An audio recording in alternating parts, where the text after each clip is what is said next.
And we will respond to that just as our African brothers and sisters did 100 years ago.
Consider the story of Dr. Sayed Maroof, just in the media this week. A children's doctor, a beacon of resilience in the face of this brutality. He was taken from his hospital, Al-Ahli Hospital, tortured, slaved, and shackled for 45 days. His only crime was a paper and pen as he walked his ward rounds to care for his patients. Yet, upon his release, his first instinct was to return to help the countless children scarred by the violence. This is a true testament of Palestinian resistance and resilience. To the people of Palestine, know that we hear you. We stand with you, and we stand in solidarity with you. Occupation is a crime, from London to Palestine. The catastrophic consequences of cutting UNRWA funding to Gaza cannot be ignored. Our government's complicity in funding Israeli arms is fueling the apocalypse we witness in Gaza. Shame on our government! Shame on the mainstream media for turning a blind eye to the truth. But let us be clear. We will not stop until the truth is revealed.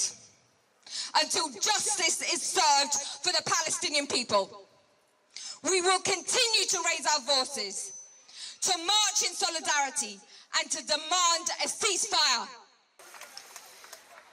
We stood on this platform some 8 weeks ago to give a voice to our colleagues in Gaza.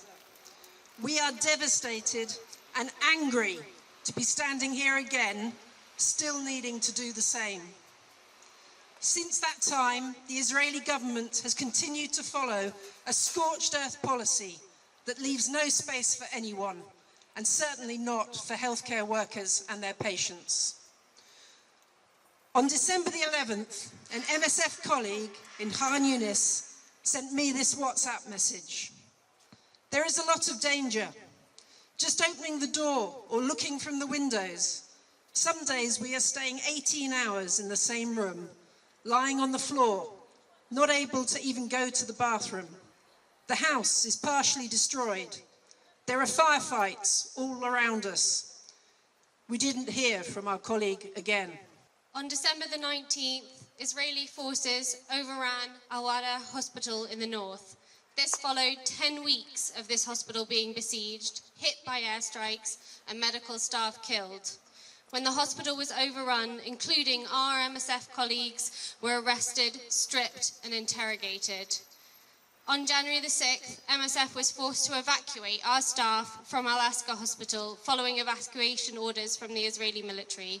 There was no feasible way to move many of the patients and some volunteers continued to stay and care for them. This was the only functional hospital in Gaza's middle area.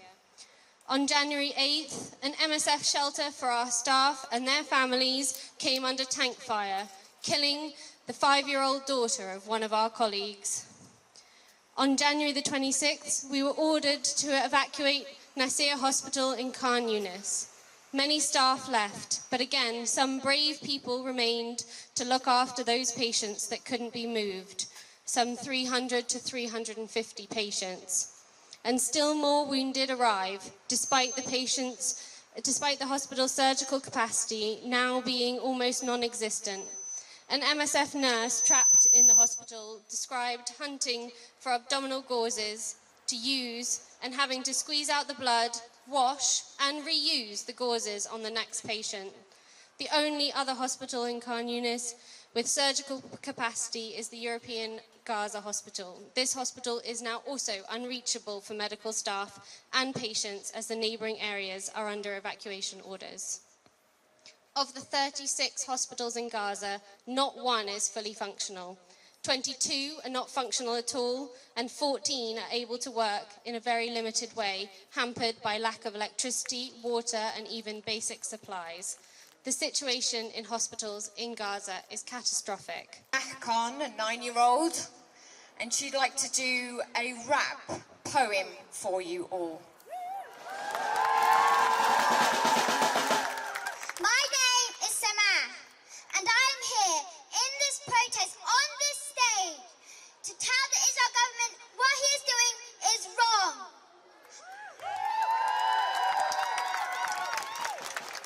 I am a 9-year-old girl, and I know there are loads of other 9-year-old girls in Gaza, and they deserve what I have: food, water, medicine, a roof over their head. But they don't get that, but they deserve it. So my message to the Israel government is, how would you feel? How would you feel if you were in their position?